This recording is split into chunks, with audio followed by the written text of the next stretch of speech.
This is CBC Winnipeg News.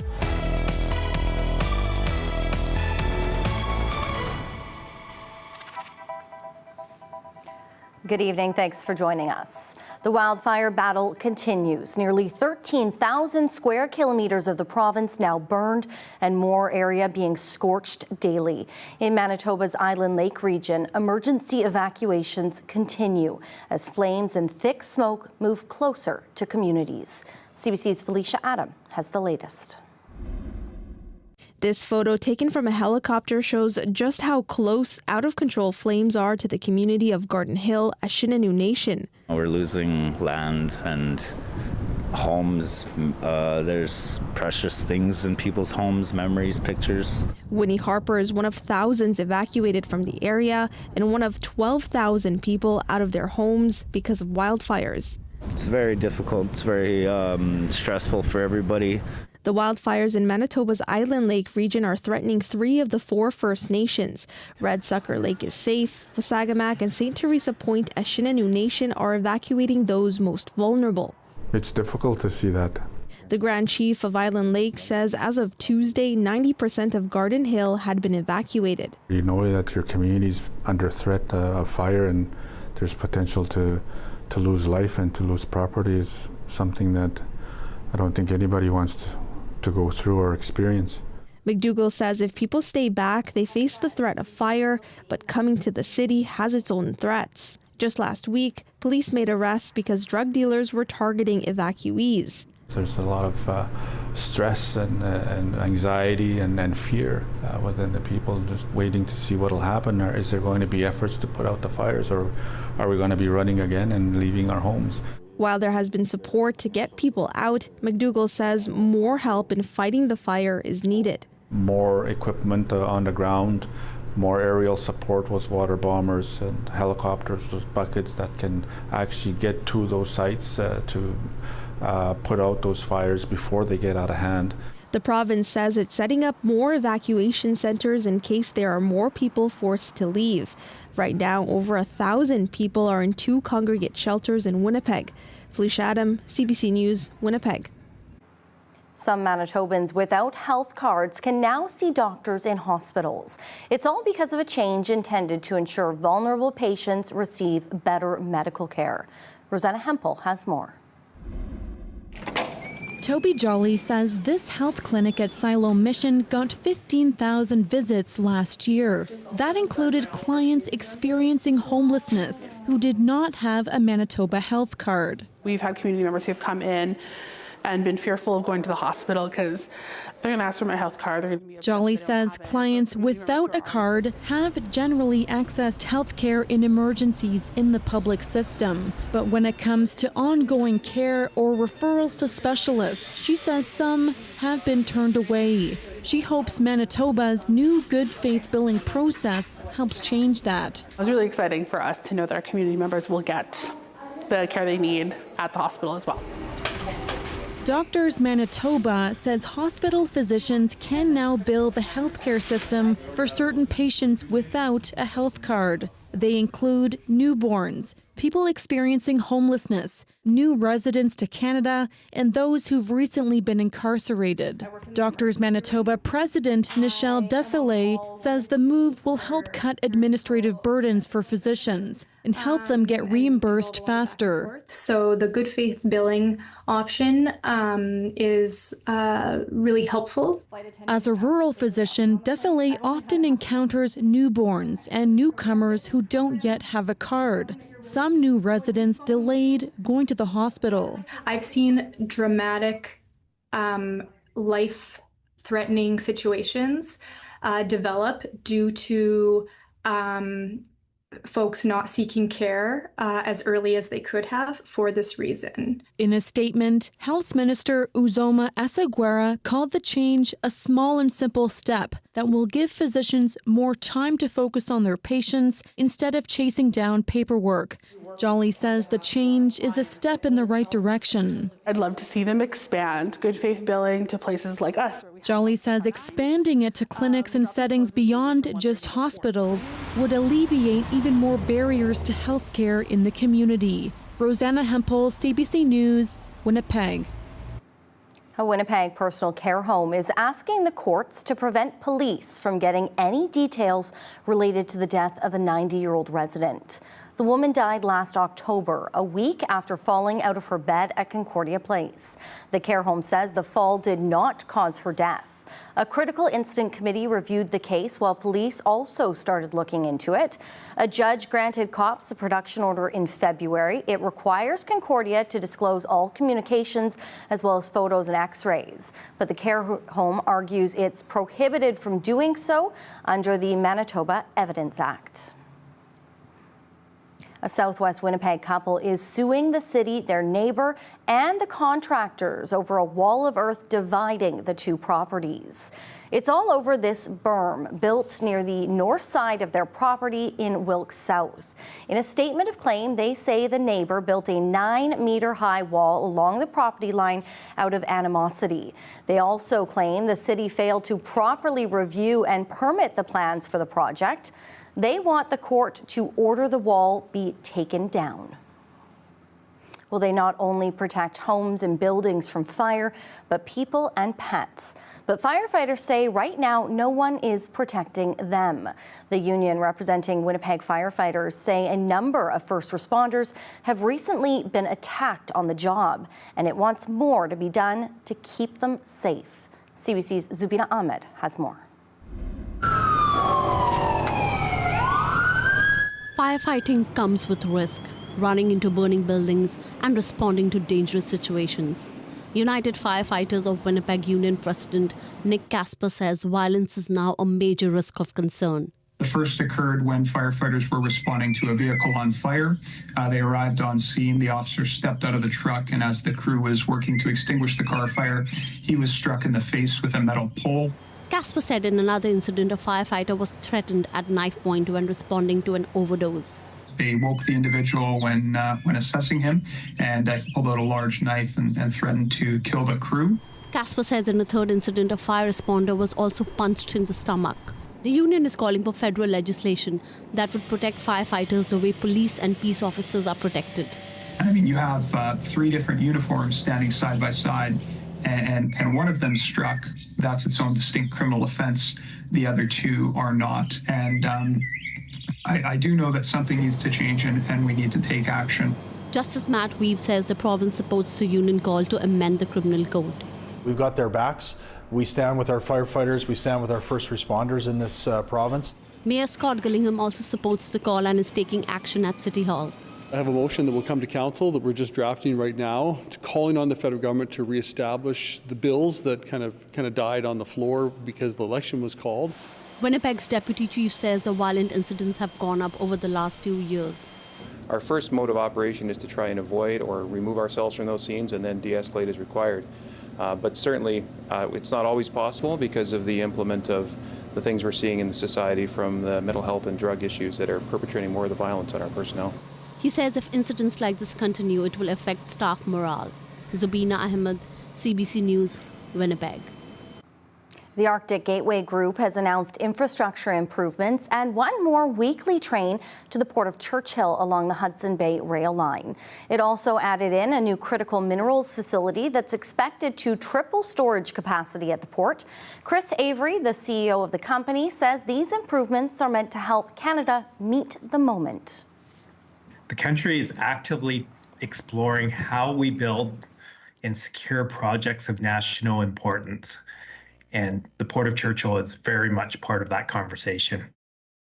There are also plans to modernize the wharf at the port in the coming months. The announcement comes as talk of a second port heats up. Canada's energy regulator just greenlit the Nistanan Utility Corridor project to export liquefied natural gas through Port Nelson, but it still has to jump through a number of regulatory hurdles. Riley's in now. Riley, it was a day where you needed to hold on to your hat if you were outside. Yeah, a little breezy. Other than that, pretty pleasant temperature-wise today. I mean, a little bit below seasonal for this time of the year. As expected, 21 degrees as forecast this afternoon in Winnipeg. Temperatures around the south hovering at or just below the 20-degree mark. Some 19s through the Parkland down into Westman, 19 in Thompson today as well. That's because of a couple of things. First off, we have this low That brought us a little bit of rain yesterday, departing south of the border. Behind that, some high pressure is starting to set in, and that's what's caused some of those windy conditions that we saw throughout the south today, but which will also lead to some cooler temperatures for us over the coming days, really province-wide, because of a bit more of a northerly flow for us. I'll talk about that a little bit later on. 8 degrees overnight, yes, single digits. Good night to sleep with the windows open. Still a bit breezy overnight tonight in Winnipeg. Northeasterly winds gusting up to 30. First thing in the morning, 13 degrees, and we'll try for 23 tomorrow afternoon. Mix of sun and clouds, Brittany. Temperatures like these hanging around for a bit. I'll have that when I come back. Thanks, Riley. You're welcome. Well, you know drug detecting dogs, but now there's virus detecting robots. How this gadget is helping out in farmers' fields after the break.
For years, potato farmers in PEI have had a hard time finding workers to check their plants for viruses. Now a special robot is on the job. Nancy Russell has more. The potato robot is back for a second season, and the researchers from UPEI who created the Agra Scout say it's even better than last year's version. The new robot has 9 cameras compared to 5 last year, so it can scan almost double the rows of potatoes in a single pass. And those cameras look for symptoms, and it works like a human brain. So we have millions of images which we labeled for, say, different symptoms of potato virus Y. So those cameras, when those images get compared with artificial brain and look for whether it is infected or healthy. Last summer, the images were analyzed back at the lab. Now they are done in real time. Basically takes somewhere between 13 to 17 minutes to do an acre. And that is one of our consideration, that we have a version or we have a solution that is efficient. If the computer sees signs of potato virus, it squirts the plant with a blue dye. Then growers can go back and pull the diseased plant from the field.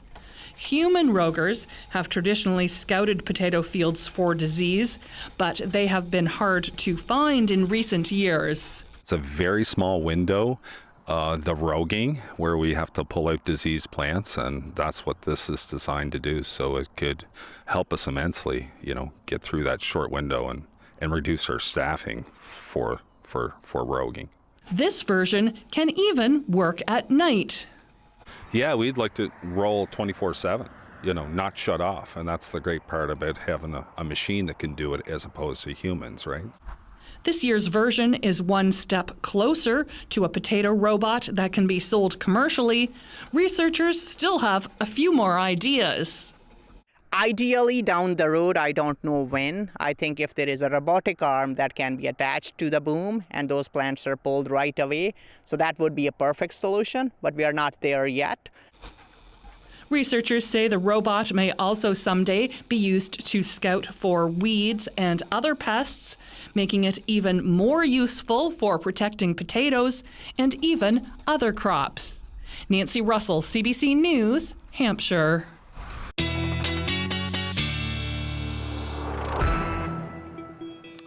Well, I'm sure those farmers could use any help they can get. It's a tough job, that is. Yeah. Farmers this year are having a tough go with the drought in some areas as well, too, and not a really good soaking on the way for places that really need it. No, we could use some very good rain across much of the province, north and south at this point. Don't have a lot of that coming, unfortunately. What will help the firefight, though, in northern Manitoba will be a bit of a reprieve from those really warm temperatures. I want to take you through the 10-day temperature trend.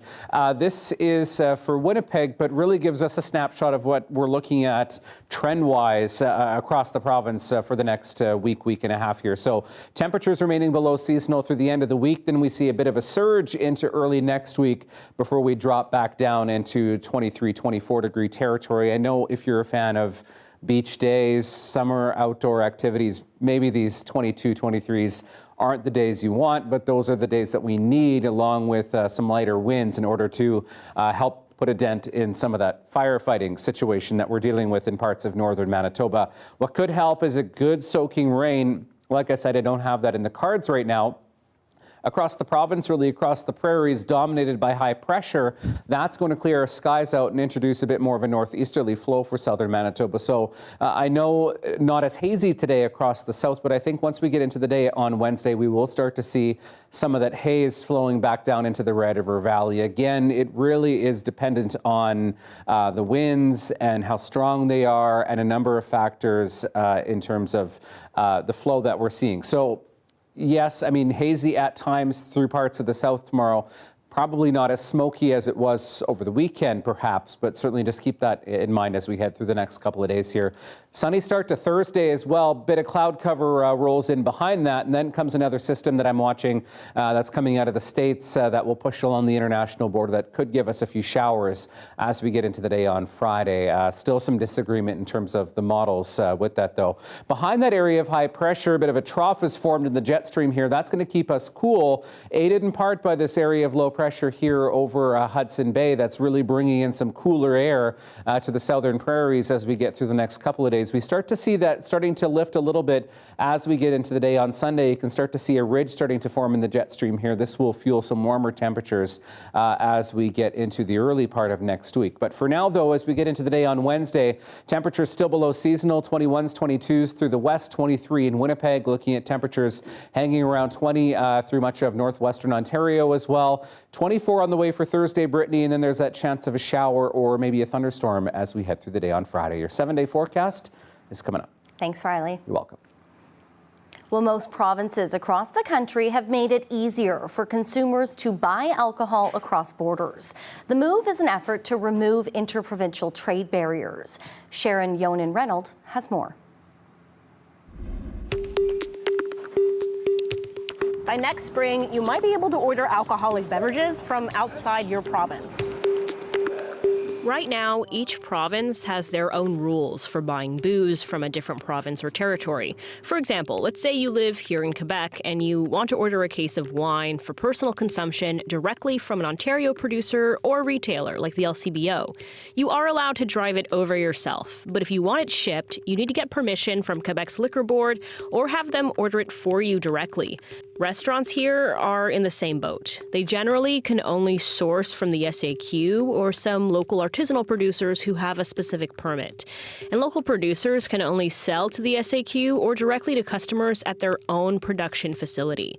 But now, most Canadian provinces and territories have signed an agreement to remove some of those barriers. To align all these different provinces who historically have worked in silo with their own liquor commissions, to get them on board to do one program, a national program that will allow direct-to-consumer sales. It's still unclear what exactly this new process would look like in practice and what exactly direct-to-consumer actually means here. Would we be able to buy directly from producers or have to go through liquor boards in provinces that currently have them? What about ordering directly from producers locally, which is something Quebecers can't currently do?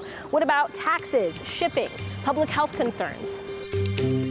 Let's say a Quebecer orders a whiskey from Saskatchewan. Do they pay their alcohol tax rate, Quebec's, or a new national one? How much could you order? Would the minimum age be 18 or 19? The provinces say there's still a lot they need to figure out. This has never been done before, and so we want to make sure that we get it right. One thing we know for sure is that nothing will change for restaurants. The change will affect consumers and producers. This Montreal distillery owner says that while it's a move in the right direction, it probably won't be much of a boost for Quebec producers who are more locally focused anyway. He adds that these new provincial agreements still won't give him access to shelf space in stores or liquor boards outside the province. All consumers are going to go, hey, it's wonderful that I have more choice. So from a producer's perspective, it's a little different. I don't know that it's going to bring a significant change. Still, some experts are hopeful that the move opens the door for what's really the larger goal here, more interprovincial trade. I do think this shows a greater momentum, and if provinces can come together and make up a deal, this can show as a precedent for other sectors which would further develop in the future. The participating provinces and territories hope to have this new process in place by May 2026. Coming up, a hometown hockey hero's message to more than 100 young players. That's ahead.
Well, more people than ever showed up to celebrate the 50th annual Folk Festival this year.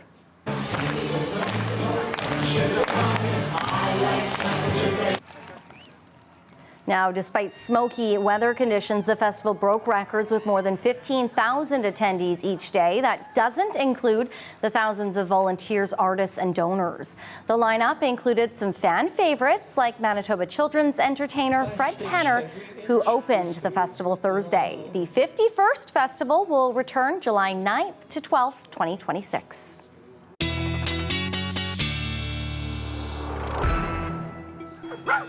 All right, dog walking forecast. Not a bad day probably for the pups tomorrow once we get into the day. Freya and Luna, I think, are really eager for a walk here. Thank you, Christy and Mike, for sending this picture in. Keep sending your dogs to talkback@cbc.ca. I love to see them all. We're looking at a bit of a comfortable day tomorrow is what I'm calling it. 23 degrees, northeasterly winds could push some haze into southern Manitoba, though. So keep that in mind as we get through the afternoon hours, the potential for some haziness. 24 for Thursday, mainly sunny skies. 22 for Friday, chance of showers, maybe a thunderstorm in there as well. And that will signal a bit of a change in our pattern here. So temperatures back up to seasonal for Saturday at 26 degrees, 27 for Sunday, and maybe some storms rolling through as we get into next Monday. Well, it was a big surprise for kids at a Nova Scotia hockey camp. They were paid a visit from a hometown NHL star. The Heroes Welcome is our daily lift.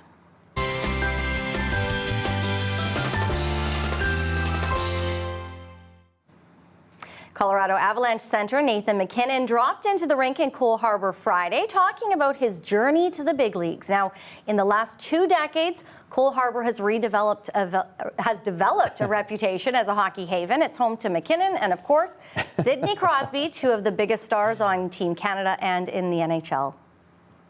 My brother Adam and I coached Nathan as a Pee-wee hockey player in Cole Harbour, many years ago, and I've kept in touch with him over the years. I've run some practices for them over the summertime for the last, 8-10 years or so. So I have a long-standing relationship with Nate, and he's usually pretty good if he's in town. So normally if he's in town that week, he's pretty good to come out and see the kids. Now, the oldest kids at the camp were born in 2013. Let that sink in for a moment.